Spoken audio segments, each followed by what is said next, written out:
जे means organic chemistry. हमारा chapter है hydrocarbons. उसमें हम अल्कीन्स पढ़ रहे हैं और अल्कीन्स के केमिकल रिएक्शंस देख रहे हैं। तो हमारा रिएक्शन है ओजोनोलाइसिस। उसका अगला क्वेश्चन है क्वेश्चन नंबर 44। हमारे पास एक कंपाउंड ए है, उसके साथ हमने ओजोनोलाइसिस किया उस पर। तो हमारे पास प्रोडक्ट आया इथेन 1,2 डाई कार्बल्डिहाइड प्लस ग्लाइऑक्सल या ऑक्सल्डिहाइड। ठीक है। फिर एक कंपाउंड बी है, उसमें ओजोनोलाइसिस रिएक्शन करने पर 5 ऑक्सोहेक्सेनल आया। ठीक है। तो हमें कंपाउंड ए और कंपाउंड बी आइडेंटिफाई करना है। यह क्वेश्चन 2022 का है। ये आपके पास 4 ऑप्शन है। एक बार आप इस क्वेश्चन को ट्राई करिए, फिर हम आगे बढ़ते हैं। तो यहाँ पर ये क्वेश्चन क्या है कि आपको प्रोडक्ट दिया हुआ है और आपको रिएक्टेंट पता करना है। ठीक है, मतलब किसका ओजोनोलाइसिस हुआ। ऐसे क्वेश्चंस हमने किए हैं, पर यहाँ पर आपको पहले पता होना चाहिए कि ग्लाइऑक्सल या डाई कार्बल्डिहाइड ये सब के फॉर्मूले के मतलब स्ट्रक्चर क्या है, उसके हिसाब से आप फिर आगे बढ़ पाएंगे। तो सबसे पहले हम देखते हैं कार्बल्डिहाइड क्या होता है। तो कार्बल्डिहाइड अल्डिहाइड ही होता है, लेकिन जब अल्डिहाइड कोई रिंग में प्रेजेंट हो, ठीक है, जैसे साइक्लोहेक्सेन में हो मान लेते हैं। ठीक है। तो aldehyde attached to a ring system often, मतलब ज़्यादातर जब एल्डिहाइड कोई रिंग में, एलिफेटिक चेन में नहीं, रिंग में अटैच होता है तो उसको कार्बल्डिहाइड कहते हैं। और ग्लाइऑक्सल का फॉर्मूला क्या होता है, तो ग्लाइऑक्सल आपका होता है CHO। ठीक है। अब यहाँ पर इथेन 1,2 डाई कार्बल्डिहाइड है, यहाँ पर रिंग में नहीं अटैच है, पर फिर भी जनरली जब रिंग में अटैच होता है तब उसको कार्बल्डिहाइड कहा जाता है, पर यहाँ अटैच नहीं है, कोई दिक्कत नहीं है। ठीक है। तो ये आपका इथेन हो गया और 2 बार कार्बल्डिहाइड, तो ये 1 बार, ये 2 बार, तो ये हो गया इथेन 1,2 डाई कार्बल्डिहाइड। ठीक है। और ये आपका हो गया ग्लाइऑक्सल। ओके। अब हमें क्या करना है, हमें बताना है प्रोडक्ट क्या है। तो हमने क्या किया था, हम क्या करते हैं कि हम जो जैसे ये हमारा जो था इथेन 1,2 डाई कार्बल्डिहाइड, ये डबल बॉन्ड O, ये डबल बॉन्ड O। ठीक है। और इसके साथ जो हमारा ग्लाइऑक्सल था, तो यहाँ पर रिएक्टेंट पता करने के लिए हम लोग क्या करेंगे, जो प्रोडक्ट है उसके डबल बॉन्ड O को एक साथ लाएंगे। ठीक है। तो यहाँ पर दोनों इसके डबल बॉन्ड O और इनके डबल बॉन्ड O को एक साथ लाया। ठीक है।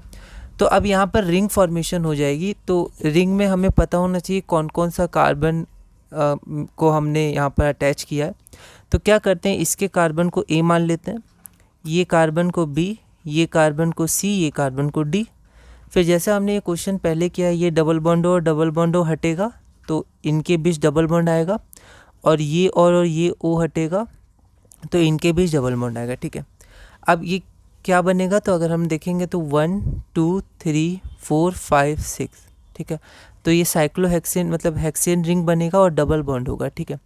तो A और B के बीच में डबल बॉन्ड है, तो किसी भी एक के बीच हम लोग डबल बॉन्ड लगा देते हैं। मान लेते हैं यहाँ पर इसके बीच लगा दिया। अगर हम लोग यहाँ पर ये देखें, मान लेते हैं ये हमारे पास रिंग है। ठीक है। A और B के बीच में, तो मान लेते हैं ये A और B है, इसको A मान लिया और इसको B मान लिया। ठीक है। फिर B के जस्ट बगल में C आएगा, तो ये C आ गया और ऊपर D आएगा। अब C और D के बीच में है, तो ये रहा, तो हमारे पास ये बन जाएगा। ठीक है। तो ये हो जाएगा साइक्लोहेक्स 1,3 डाइइन। ओके। तो पहला हो जाएगा साइक्लोहेक्स 1,3 डाइइन, मतलब C नहीं होगा और A नहीं होगा। अब सेकंड देखते हैं हम लोग। तो सेकंड हमारे पास है 5 ऑक्सोहेक्सेनल। ठीक है। और ये एक ही प्रोडक्ट है, जैसे यहाँ 2 था, पर ये एक ही प्रोडक्ट है 5 ऑक्सोहेक्सेनल। तो यहाँ देखिए 5 ऑक्सोहेक्सेनल। अब क्योंकि ये एक ही प्रोडक्ट है तो इसका मतलब ये भी रिंग फॉर्मेशन करेगा। यहाँ पर जो 5 1 पे है हेक्सेनल अल्डिहाइड और 5 पे कीटोन है, तो इसको हमने ऐसा किया ताकि हम इसका डबल बॉन्ड हटा सकें। तो इसको पहले एक रिंग जैसा बनाया, फिर यहाँ से हम इसका डबल बॉन्ड हटाएंगे। फिर हमने नंबरिंग कर दिया 1 2 3 4 5, तो ये क्या बनेगा, साइक्लोपेंटेन जैसा रिंग बनेगा। तो यहाँ पर ये बना दिया 1 2 3 4 5। ओके। अब यहाँ पर 1 और 5 के बीच में से O हटा है, तो 1 और 5 के बीच में डबल बॉन्ड आएगा, तो मान लेते हैं ये डबल बॉन्ड है। 1 और 5 के संग मिथाइल ग्रुप है, तो ये हमारा हो गया। ठीक है। इसको हम कैसे लिख सकते हैं, इसको चाहे तो हम ऐसे भी लिख सकते हैं और CH3 को हटा भी सकते हैं, ऐसे भी बॉन्ड लेंथ स्ट्रक्चर में दिखा सकते हैं। ठीक है। पर नंबरिंग आपको करेक्ट करनी है। ठीक है। अब यहाँ देखिए, यहाँ पर जो हमने नंबरिंग की थी वो ऐसे की थी, सिर्फ पता करने के लिए स्ट्रक्चर क्या है, लेकिन ये नंबरिंग गलत है। नंबरिंग कहाँ से होगी, जहाँ 5 लिखा है वहाँ 1 लिखा रहेगा, क्योंकि सब्स्टिट्यूएंट यहाँ से अटैच हुआ है तो इसको लोअर नंबर मिलेगा, तो ये करेक्ट नंबरिंग है 1 2 3 4 5। तो करेक्ट नंबरिंग में हम लोग इसका नेम लिखेंगे तो हो जाएगा 1 मिथाइल, ठीक है, साइक्लोपेंट 1 इन। तो ये जो नंबरिंग लिखी थी वो तो सिर्फ इसलिए लिखी थी ताकि हम लोग को स्ट्रक्चर पता चल जाए। फिर इसका सही नंबरिंग करेंगे, ये अभी गलत नंबरिंग है, ये यहाँ 5 नहीं होगा, ठीक है।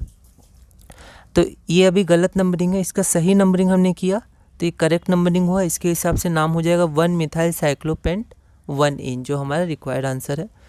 तो यहाँ पर आप देखिए 1 मिथाइल साइक्लोपेंट 1 इन, तो ये डी हो जाएगा, ठीक है।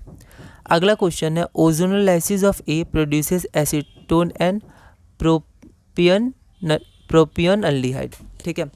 तो ये जो है इसका ये क्या है, ये आपको पता करना है। एक बार आपको पता हो जाए ये प्रोपियनल्डिहाइड क्या है, तो आप इन दोनों का फिर से आप इसको प्रोडक्ट को रिएक्टेंट में कन्वर्ट कर सकते हैं, ठीक है।